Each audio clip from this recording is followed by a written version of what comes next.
Hello बच्चों, let's see the question. The question से fill in the blanks.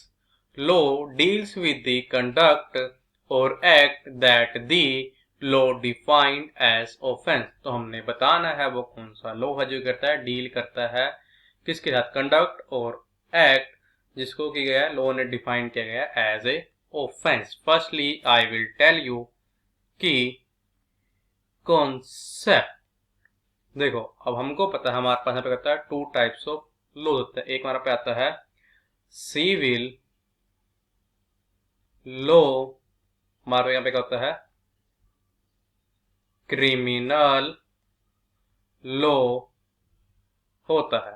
पहले हमें बात करते हैं किसकी, सिविल लॉ की। देखो, ये जो सिविल लॉ है ना, ये क्या है, ये जो है डील कर होती है इसके अंदर, डील्स विद दी, जो रहता है डिस्प्यूट्स होता है, डील्स विद दी डिस्प्यूट। देखो यहाँ पे जो डिस्प्यूट होता है ना किसमें, सिविल लॉ में, वो ऐसा होता है जो कि क्रिमिनल लॉ के अंडर नहीं आता। मान लो डिस्प्यूट ऐसे हो गया, मान लो दो भाई हैं, उनके बीच में क्या होगा, जो प्रॉपर्टी को लेकर डिस्प्यूट है।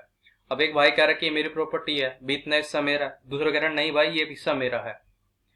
तो इस तरह के डिस्प्यूट को सोल्व होते हैं सिविल लॉ के under. Disputes between two individual organisations के बीच में कहता है जो डिस्प्यूट्स होते हैं। अब मान लो ऑर्गेनाइजेशन के डिस्प्यूट्स कैसे हो सकते हैं। अब मान लो जैसे क्या है, एक ऑर्गेनाइजेशन है हमारे पास, ठीक है, एक्स, और दूसरा ऑर्गेनाइजेशन क्या है, वाई है। अब एक ऑर्गेनाइजेशन क्या है, दूसरी के खिलाफ क्या है, मान लो ऐसे कह रही है, जो उसके मान लो कोई भी उसके हमारा कस्टमर कह रहा है कि भाई ये नहीं, ये ऑर्गेनाइजेशन में ये कमी है, ऐसे है वैसी है, तो वो ऑर्गेनाइजेशन जो है वो जा सकती है कि नहीं भाई, ये हमारे ऑफिस के बाहर जो हमारे क्लाइंट है उनको उस तरह से बता रहे कि भाई यहाँ पे ये कमी है वो कमी है। तो इस तरह से क्या है, वो कंपनी लॉ के थ्रू कोर्ट में जा सकती है, उन पे केस कर सकती है। देखो इसके अंदर आप देखा कौन कौन से केसेस आते हैं। इसके अंदर केसेस आता है हमारे पास प्रॉपर्टी का, जैसे हमने बताया था कि मान लो डिस्प्यूट है किसी प्रॉपर्टी को लेकर, एक पर्सन कह रहा है प्रॉपर्टी ये मेरी, दूसरा कह रहा है ये मेरी है। अब वो डिस्प्यूट जो है वो सोल्व किस में होगा, वो होगा सोल्व सिविल कोर्ट में। और मान लो कोई हमारे पास क्या है, मनी से रिलेटेड कोई है। अब मान लो एक पर्सन कह रहा है, मान लो पर्सन नाम मान लो कुछ भी ले लो, आपने ले लिया रमेश। अब रमेश ये कह रहा है, दूसरा पर्सन नाम क्या है, सुरेश है। रमेश ने बोला कि सुरेश ने मेरे से 10 लाख रुपए लिए थे और ये लुटा नहीं रहा। तो इस तरह के केस भी क्या होता है, सिविल कोर्ट में डील होता है।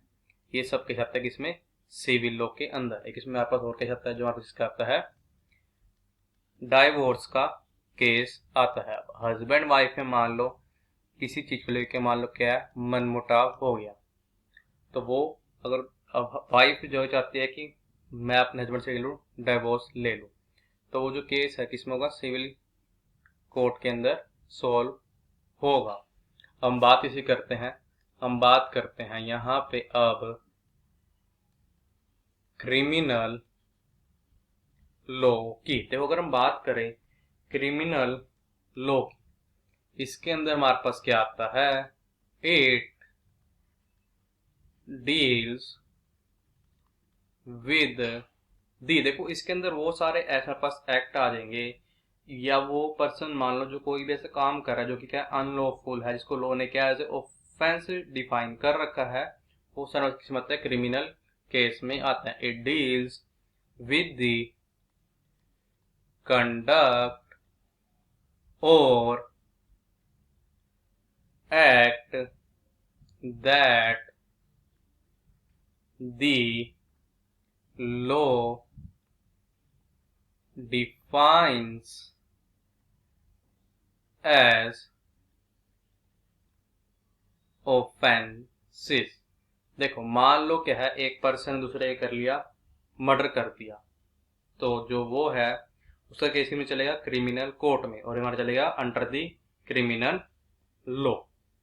हमारे पास इसके अंदर हमारे पे केसेस कैसे आते हैं, और इसके अंदर केस आएगा, मान लो कोई मर्डर का हमारा पहला केस हो गया रेप केस। अब रेप केस भी क्या, जो क्रिमिनल लॉ के एंट्री चलेगा हमारे पास कोर्ट के अंदर, but under the criminal law.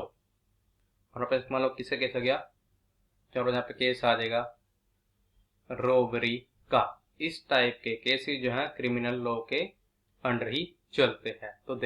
तो अगर हम इसका यूज यहाँ पे क्या आ जाएगा कि dash law deals with conduct और act that the law define as offences, ये हमारा पे आ जाएगा यहाँ पे डैश के स्पेस पे, यहाँ पे क्या आएगा, यहाँ पे हमारे पास आ जाएगा क्रिमिनल, जो कि हमारा क्या है, रिक्वायर्ड आंसर है। So the final answer is criminal. I hope you understood it well.